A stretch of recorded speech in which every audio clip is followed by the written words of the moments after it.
याच्याच बंधूस नारायणाने वराह अवतार घेऊन मारिले. हिरण्यकश्यपूच्या तपाने ब्रह्मदेवाचे वाहन हंस भयकंपित झाला आणि ब्रह्मदेव क्षितिजावर अवतीर्ण झाले. त्यांचे ध्यान हिरण्यकश्यपूकडे गेले. हे ब्रह्मा, हे विश्वनिर्मात्या, मला असा वर दे की मला देव, दानव, मनुष्य आणि पशु यांच्याकडून तसंच अवकाशात किंवा जमिनीवर कोणत्याही घराच्या आत किंवा बाहेर, दिवसा किंवा रात्री कोणत्याही शस्त्राने अस्त्राने कधीही मृत्यू येणार नाही. तथास्तु.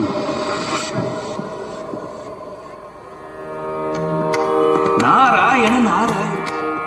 हा वर मिळाल्याने हिरण्यकश्यपू जवळजवळ अमरच झाला.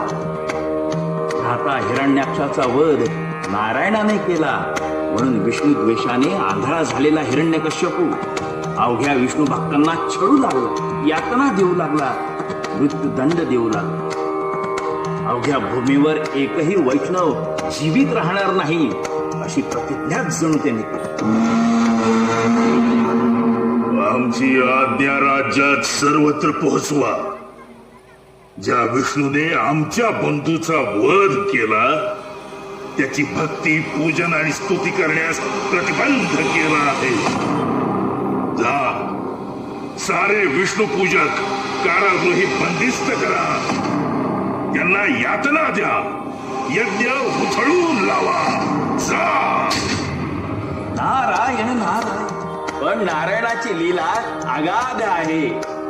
हिरण्यकश्यपूचे प्रासादी त्याचा पुत्र प्रल्हाद हाच विष्णू पूजक निपजला हे अवगत होताच त्याची माता कायाधू चिंतित झाली. ओम केशवाय नमः.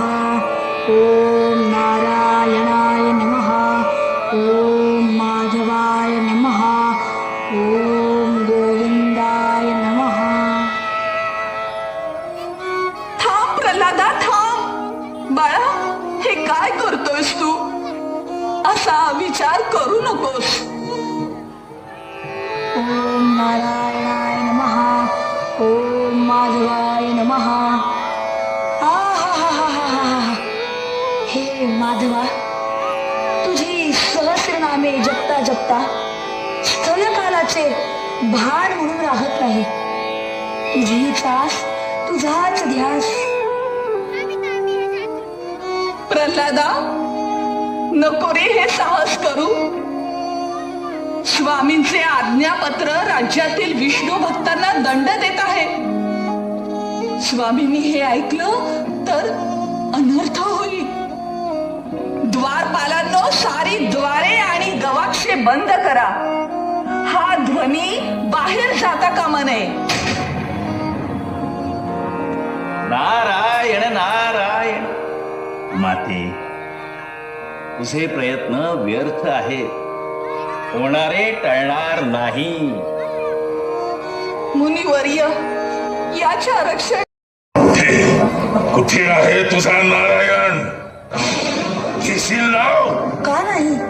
त्यांच्या नामस्मरणाने चित्त प्रफुल्लित होते. देहाचा अणुरेणू रोमांचित होतो. आहे कुठं तो? तो चराचरात आहे, सजीवात आहे, निर्जीवातही आहे.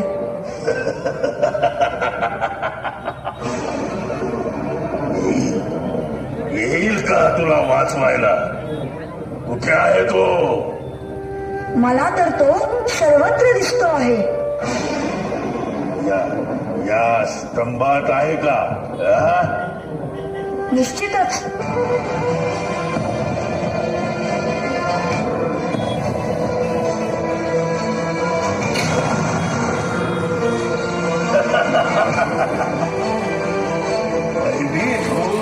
आतच बसला की काय?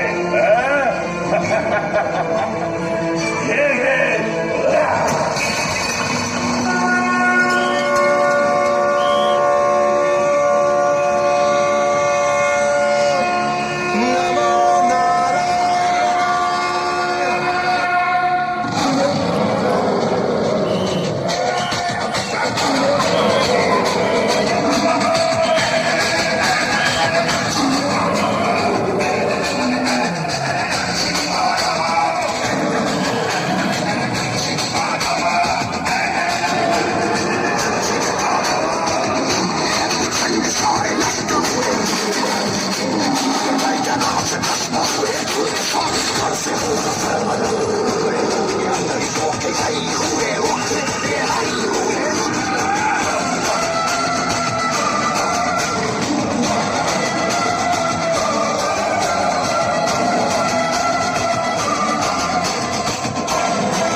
प्रचंड एकताची